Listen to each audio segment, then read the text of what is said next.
Well, hello everyone, and welcome back to the cabin. We've got something new that we're going to throw at you today, and we want your input. It's something totally different, but if you're interested, we need you to let us know down in the comments below, because this could possibly be a third channel that would mainly be kind of like a podcast, but we would be talking about different things from references like American literature, scripture, and many different other areas of thought. Okay, so with that said, today's first episode, we're going to be talking about the soul, nature, and the search for wisdom. So here's a question. What if the natural world around us holds the key to understanding our own souls? Emerson's perspective was that nature is not just scenery, it's a mirror to the soul. James Allen stated that a man's mind is kind of like a garden, which can be intelligently cultivated or allowed to run wild. But whether it's cultivated or neglected, it must and will bring forth. If no useful seeds are put into it, then an abundance of useless weed seeds will fall therein and will continue to produce their kind. American literature, poetry, and biblical wisdom all point to this deep relationship between man and the world around him. Robert Frost, I'm sure everybody knows that name, once said that poetry is when an emotion has found its thought and the thought has found words. This helps us to see truths in a creative way through our imagination and presents truth in a way that's refreshing and compelling. Emerson said, "Nature is the source that gives us morals and lessons that anyone can comprehend while reading, such as love, violence, oppression, joy, and courage." He considered nature as a source of inspiration and guidance, providing lessons on beauty, truth, and the interconnectedness of all things. Scripture in Proverbs says that a wise man understands the world around him, makes thoughtful decisions, and avoids foolish actions such as 1. My child, never forget the things that I have taught you. Store my commands in your heart. 2. If you do this, you will live many years and your life will be satisfying. 3. Never let loyalty and kindness leave you. Tie them around your neck as a reminder. Write them deep within your heart. And 4. Then you will find favor with both God and people, and you will earn a good reputation. That's good stuff, folks. I don't care who you are. That's good stuff. Emerson's vision of nature and the soul is such that he believed that nature and the human spirit are deeply connected. He saw humans as an integral part of the natural world, not separate from it, and by observing and appreciating nature, one could connect with a universal spirit. The currents of this universal being circulate through me, he said. I am part or a particle of God. Observing nature leads to self-discovery and spiritual insight by providing a serene space for reflection, allowing individuals to connect with their inner selves, gain perspective on their place in a larger world, and experience a sense of awe and wonder, often leading to deeper understanding of their own emotions and purpose in life.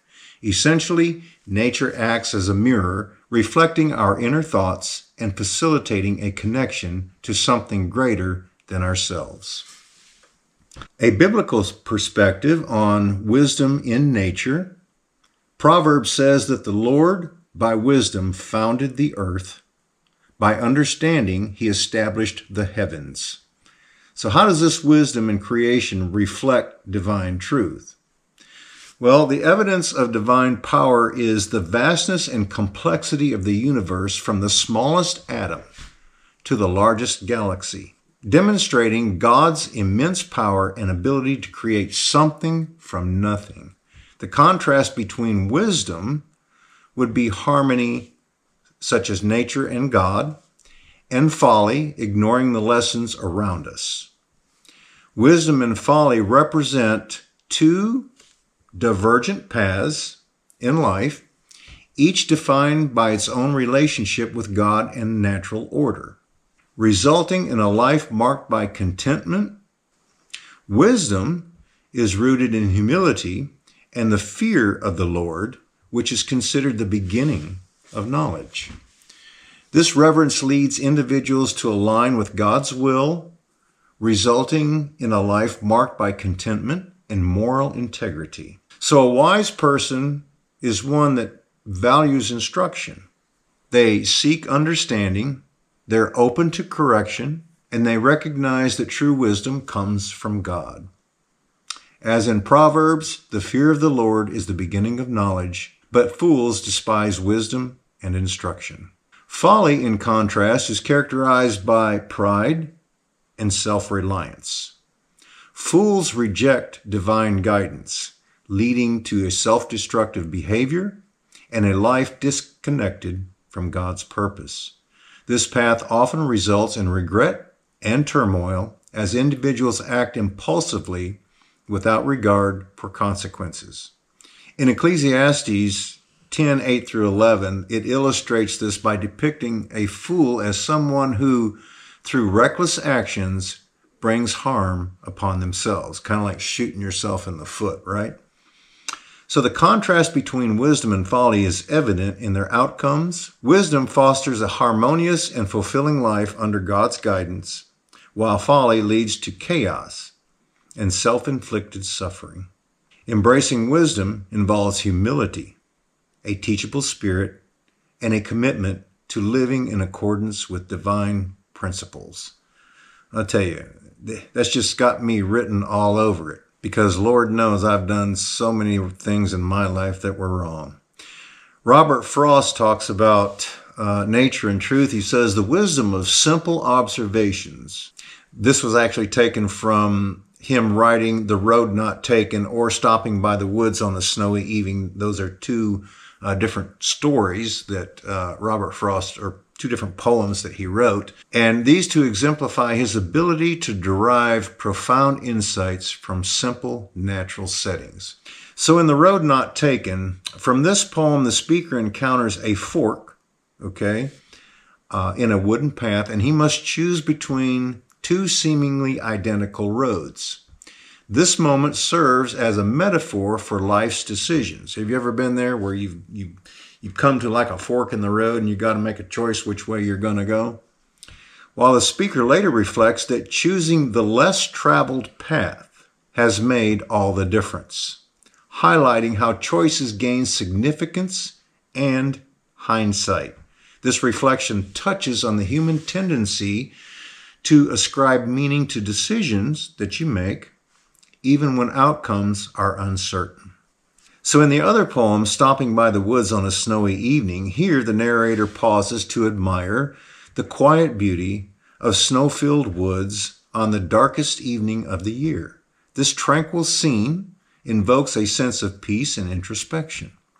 However, the allure of the serene woods contrasts with the narrator's obligations as he reminds himself of promises to keep and miles to go before I sleep.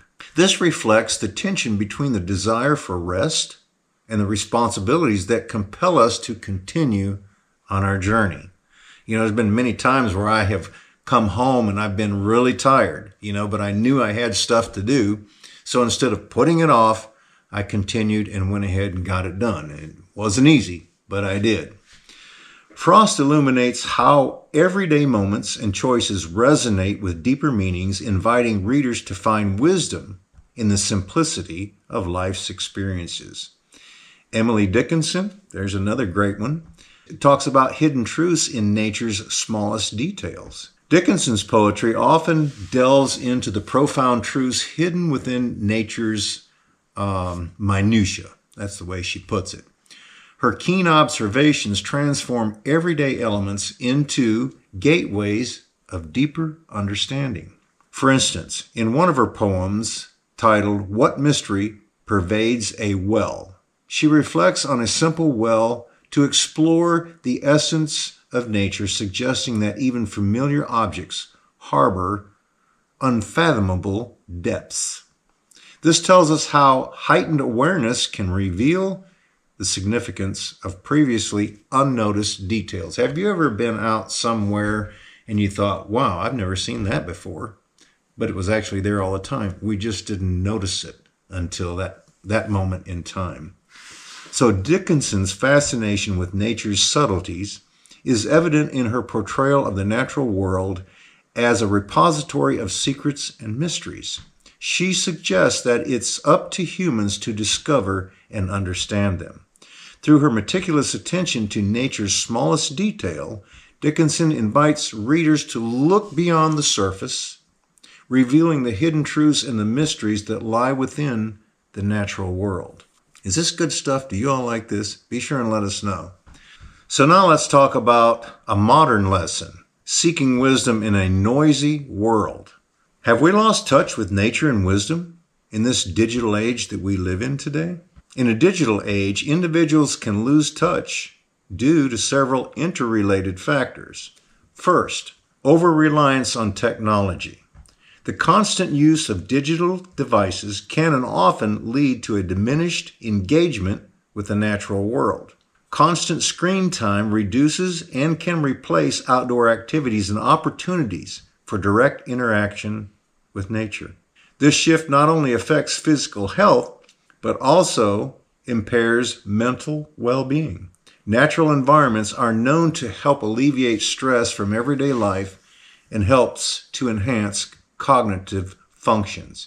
You know, there's been many times when I was working on a secular job and I just couldn't wait to get home when I was living out here, because once I got here, not only the fact that it was home, but living out here in the country, you know, every day when I'm out there doing things, I can hear crickets and frogs and, you know, maybe a plane every once in a while, and maybe a car driving down the road off in the distance every once in a while. But just being out there seems to calm the soul.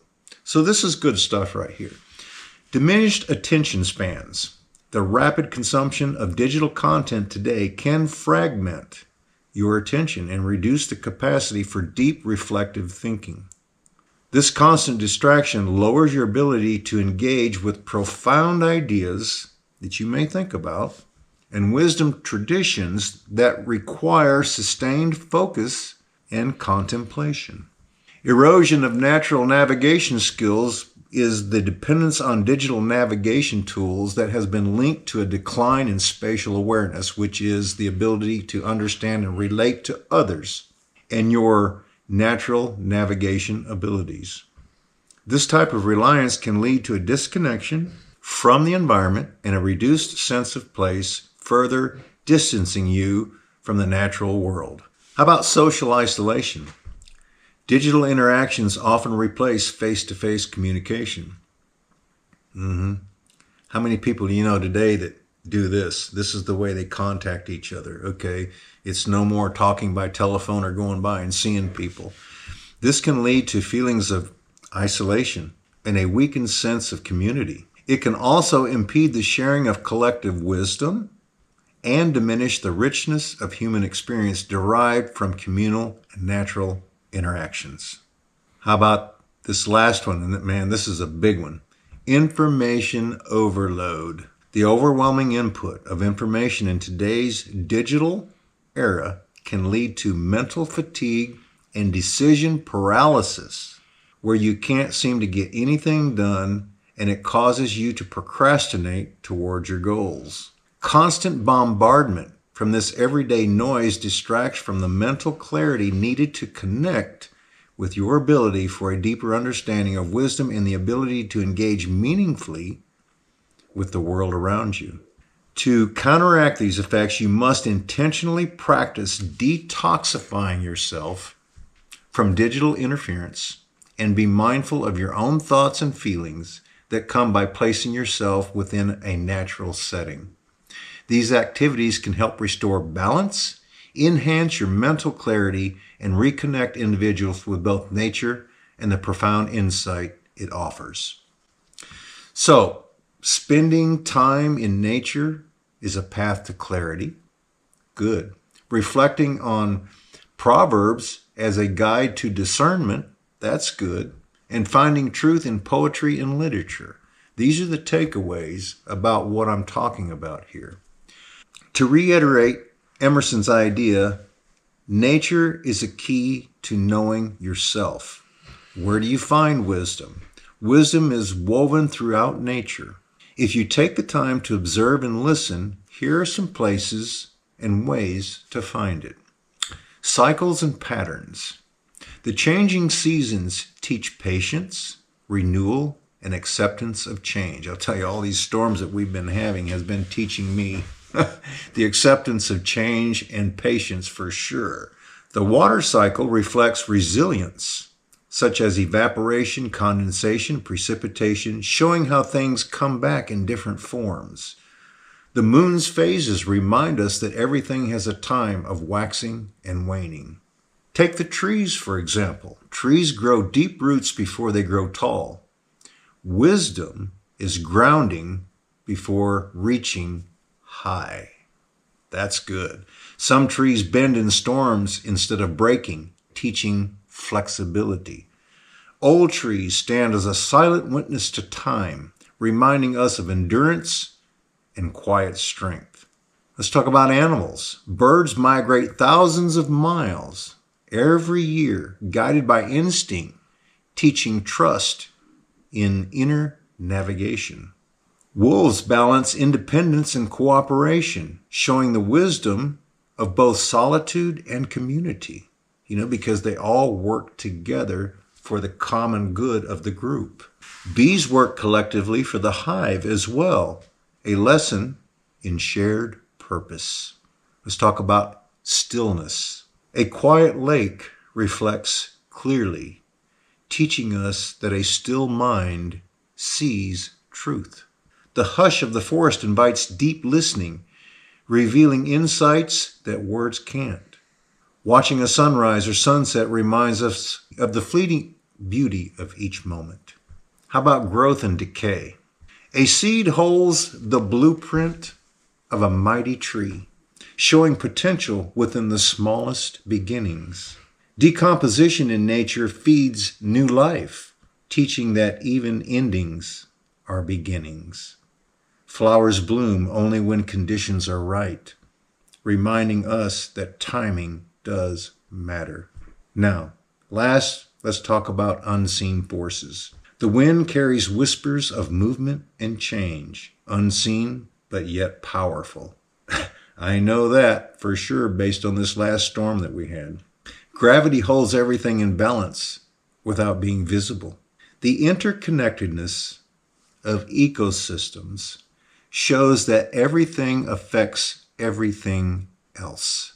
If you walk through nature with your eyes open and your heart open, you will see it as a teacher that never stops speaking. What part of nature do you feel drawn to the most? For me, it's just about being out there. Not really anything in particular, but it's just, for me, like I said, it's just about being out there because there's, everywhere you look, there's something different. And there's lots to be said, like I've been going through right here, just about being out in nature. So let me close by saying this. The hours of folly are measured by the clock, but of wisdom, no clock can measure. That was William Blake that said that. This emphasizes the boundless nature of wisdom, suggesting that while foolish actions are fleeting and easily quantified, true wisdom transcends time and measurement. Friends, I hope that maybe, this may have uplifted someone. Maybe you've learned a little bit of something. Maybe you have kind of felt these and some of these other folks that kind of put it into words, your feelings there.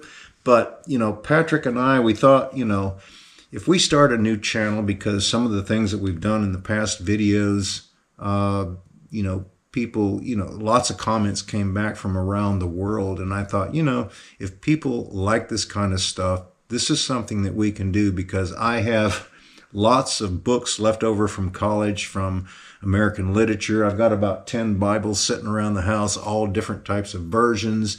And I'll tell you what, I never did like history when I was in high school, but when I was in college, I kind of fell in love with it. More American history than I did world history, although a lot of the world history was really cool for me to read, especially the Industrial Revolution. I really liked that. But, the American history and where we have come from, and all the great writers from over the years, there's lots of good truths, wisdom, and things like that are related to Scripture. Because a lot of these people, would relate their writings to Scripture, and even Scripture itself has a lot of good information on wisdom.